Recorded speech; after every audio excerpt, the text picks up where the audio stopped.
Welcome back नाजरीन। नाजरीन, जब हम बात करते हैं किसी भी बड़े फ़ैसले की तो उसके जो मामलात हैं वो आलमी सतह से भी जुड़ते हैं, और जब दो ममालिक के मामलात के हवाले से चीज़ें चल रही होती हैं तो यकीनी तौर पे उसका असर भी पड़ता है। इसी हवाले से हमारे साथ मौजूद हैं मुनव्वर मिर्ज़ा साहब, माहिर आलमी उमूर हैं। उनसे हम बात करते हैं। बहुत शुक्रिया टेलीफोन लाइन पे हमारे साथ जुड़ने के लिए। मुनव्वर साहब, हम ये जानना चाह रहे हैं कि जब भी इस तरह के मामलात होते हैं किसी भी सतह पर, तो उसके क्या असरात आप समझते हैं पड़ेंगे, मतलब जो ताल्लुकात हैं उस हवाले से, और साथ साथ एक तबके का ये ख्याल है कि सारा ठेका क्या पाकिस्तान ने ही लिया हुआ है? इसके ऊपर आपकी क्या राय है? देखिए, मैं तो असल में शुरू करना चाहता हूँ आर्मी चीफ के उस बयान से, जो कि मैं समझता हूँ कि इस सारी चीज़ का बिल्कुल एक क्रक्स है, जिसे कहते हैं ना, महाअसल है। उन्होंने ये कहा कि एहसान का बदला सिवाय एहसान के और कुछ नहीं हो सकता। पाकिस्तान ने बिल्कुल। अफगानिस्तान पे और ख़ास तौर पे उन लोगों पर जो पाकिस्तान आ गए, जिन्हें अफगान महाजरीन कहा जाता है, बहुत ज़बरदस्त एहसान किया। पाकिस्तान कोई अमीर मुल्क नहीं है। हम्म। पहले तो पाकिस्तान ने वहाँ पर अफगानिस्तान के डिफेंस के अंदर जितना कुछ जो रोल प्ले किया गया, वो आज तक तनकीद का बायस है। पाकिस्तान को जिस किस्म का नुकसान उठाना पड़ा, वो आज तक हम भुगत रहे हैं। इकोनॉमी की शक्ल में भी भुगत रहे हैं, जानों के ज़िया के सिलसिले में भी भुगत रहे हैं, हमारी मईशत की तबाही के हिसाब से भुगत रहे हैं। लेकिन अब आ जाइए ये अफगान महाजरीन के मसले के ऊपर। आपको याद होगा तकरीबन 70 लाख महाजरीन जो थे वो पाकिस्तान आ गए। ठीक है। बिल्कुल। जब आ गए वो, तो हमने उन्हें बिल्कुल एक, जिसे कहते हैं ना, बेहतरीन मेजबान के तौर पर बताया। अपने घर बार, अपनी कारोबार, अपनी नौकरियां, अपनी जमीन, अपने पैसे, हर चीज उनके हवाले कर दी। उनसे कहा कि आओ हमारे साथ शरीक हो जाओ, तुम हमारे भाई हो। बिल्कुल ब्रादर बन के उनके साथ यानी सलूक किया, बल्कि ब्रादर से भी ज्यादा। आजकल के जमाने में कौन ब्रादर, आप मुल्कों को देख लें, आप फलस्तीनियों को देख लें, आप कहीं और यमन में देख लें, आप कहीं भी चले जाएं, सीरिया के महाजरीन को देख लें जो उधर पड़े हुए हैं तुर्की की सरहद के ऊपर। लेकिन हमने क्या शुरू किया? एक दिन नहीं, एक साल नहीं, 10 साल नहीं, 20 साल नहीं, 30 साल नहीं, 35 साल तक हमने इन महाजरीन को अपने पास रखा। मगर अब हम और निकाल रहे हैं उनको, तो अब इस फैसले को कैसा देखते हैं मुनव्वर साहब? आप देखिए, बात यह है कि हर चीज की एक हद होती है। हर चीज की एक हद होती है। आपने देखा कि पाकिस्तान के साथ इन लोगों ने किया क्या?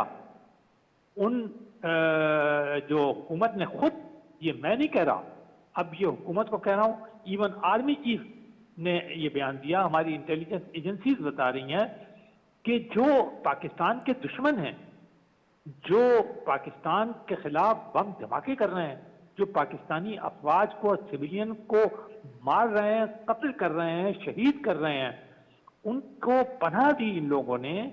उनके साथ ये मिल गए। एक दोयम उन्होंने क्या किया?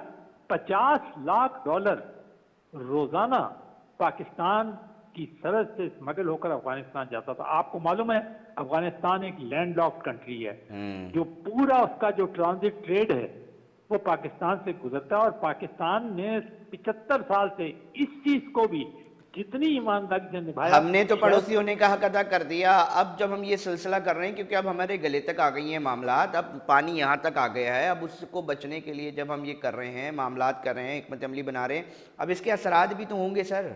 वो देखिए, आप क्या बात, देखते हैं? आप मुझे बताइए इससे ज्यादा क्या असरात हो सकता है? क्या आप 1.5 साल से भुगत नहीं रही है असरात? इससे ज्यादा क्या असरात होंगे कि जनाब जिस तरह की इन्होंने दहशत गर्दाना कार्रवाइयों के अंदर उन तमाम इंतहा पसंदों को सपोर्ट करना शुरू कर दिया है जो कि पाकिस्तान के खिलाफ हैं, उनको पनाह मुहैया करना शुरू कर क्योंकि दिया, बहुत सारे उनका लोगों को साथ। तकलीफ हो रही है, हमें नहीं निकालना चाहिए, और यूं है और वो है, तो जो ये लोग ये बात कर रहे हैं उन्हें ना तो मेरे ख्याल से ये इन पेचीदगियों का इल्म है, ना उन्हें पता है कि जब से अफगानिस्तान के ऊपर अफगान तालिबान का तसल्लुत हुआ है, उनकी हुक्मरानी हुई है, जिसे आज तक दुनिया के किसी मुल्क ने तस्लीम नहीं किया। आप मुझे बता दीजिए اگر وہ اتنے زبردست ہیں. اور اس کے علاوہ انہوں نے دوحہ مذاکرات کی کسی ایک شق کو بھی یعنی اس کے اوپر عمل نہیں کیا. نہ انہوں نے جو اہم ترین شق تھی اس کی وہ یہ تھی کہ وہ اپنی سرزمین کو دہشت گردانہ کارروائیوں کے لیے استعمال نہیں. یہ میں نہیں کہہ رہا, یہ بین الاقوامی برادری کہہ رہی ہے, روس کہہ رہا ہے, چین کہہ رہا ہے, سارے سینٹرل ایشیا کے ممالک کہہ رہے ہیں, سارے مسلم ممالک کہہ رہے ہیں, ساری دنیا اقوام متحدہ کہہ رہی ہے. تو انہوں نے یہ نہیں کیا اور اپنی سرزمین سے کس کو لانچ کروایا؟ جو پاکستان جو ان کا محسن ہے اس کو لانچ کروایا. اور یہ جو افغان مہاجرین ہیں جنہیں ہم نے بھائی اپنے سینے سے لگا کے رکھا, آپ مجھے بتا دیجئے کون سا دنیا میں ملک ہے جو اپنی نوکریاں اپنے بٹ کاروبار میں جو ہے یہی وہ سوال کسی کر رہا دوسرے ہوں کے کہ ایک حوالے عرصے کرتے. تک ہم نے ان کو کو جانا چاہیے. معیشت میں حصہ دار بنا دیا, زمینوں میں حصہ دار بنا دیا. اب ایک دم سے ہم جو انخلا کی طرف جا رہے ہیں تو اس کے اندر کچھ لوگوں کا یہ بھی خیال ہے کہ بھائی مارکیٹیں خالی پڑ جائیں گی, چیزیں دیکھیے مہنگی میری ہو بات جائیں سنیں, گی. کوئی کائے کی مارکیٹیں خالی ہو جائیں گی جب سے ان لوگوں کو یہ ڈالر آپ نے بند کیا ہے, یہ جو ڈالر کی اسمگلنگ بند کی ہے وہاں سے گندم اور دوسری چیزوں. آپ مجھے بتائیے افغانستان کے پاس کوئی ڈالر ہے؟ یہ کہا جاتا ہے جی افغانی جو ہے وہ 86-87 روپئے کا ہے, پاکستان کے اندر ڈالر جو ہے وہ 322. میں خود حیران تھا, میں نے اس کے اوپر بے تحاشا تحقیق کی. پہلی بات میں آپ کو بتا دوں, افغانی وہ افغانی نہیں ہے جو کہ پرانے زمانے کے اندر افغانی ہوتا ہے, یہ وہ افغانی ہے جو امریکہ نے ڈالر کے حساب سے سیٹ کیا تھا. پہلی بات. دوسری بات یہ کہ جتنا پاکستانی طالبان کے پاس ڈالر کہاں سے آئے؟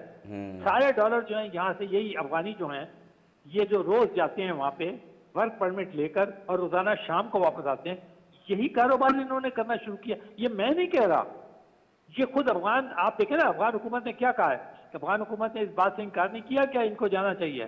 وہ تو صرف یہ کہہ رہے ہیں کہ ذرا سا ٹائم تھوڑا سا اور دے دیں. اب آپ مجھے ایک بات بتا دیجئے, یہ ٹائم کا دینے کا جو چکر ہے, کیا آپ نے کوئی ٹائم فریم مقرر کر لیا؟ آپ یہ کہتے ہیں پھر آ جاتے بات چیت کرنے کے لیے کہ بھائی آئیے بیٹھیے, ہم نے تو آپ کو برادر کی طرح رکھا نا, ہم نے تو ان افغان طالبان کی بھی میزبانی کی ہے جو کہ آج حکمرانی کر رہے ہیں, وہ بھی تو یہیں سے گئے ہیں. آ جاتے بیٹھ جاتے ہمارے ساتھ اور ہم سے بات کر لیتے کہ بھائی اس طریقے سے جائے. مگر آپ یہ سمجھتے ہیں کہ ہم دیر آئے درست آئے اور معاملہ جو ہے اب بہتری کی طرف جائے گا؟ بہترین, میں سمجھتا ہوں یہ بہترین فیصلہ, یہ کسی تعصب کی بات نہیں ہے. اور پھر دیکھیں پاکستانی حکومت نے ایک بات کہی ہے, جتنے غیر قانونی لوگ جو پاکستان میں بستے ہیں ان کا حساب کتاب ہونا چاہیے, ان کی رجسٹریشن. آپ مجھے بتا دیجئے, اچھا چلیے اگر یہ اس کو برادری کہہ رہے ہیں نا, آپ کہہ رہے ہیں یہ ہمارے جو یہی بنیاد بنا رہے ہیں نا کہ جی ہمارے برادر ہیں, کہ 3 نسلوں سے رہ رہے ہیں, 2 نسلوں سے رہ رہے ہیں. آپ مجھے بتا دیجئے, آپ یہاں سے آپ دبئی جائیں, جاتے ہوں گے نا, بالکل. آپ بغیر ویزے کے جا سکتے ہیں؟ نہیں.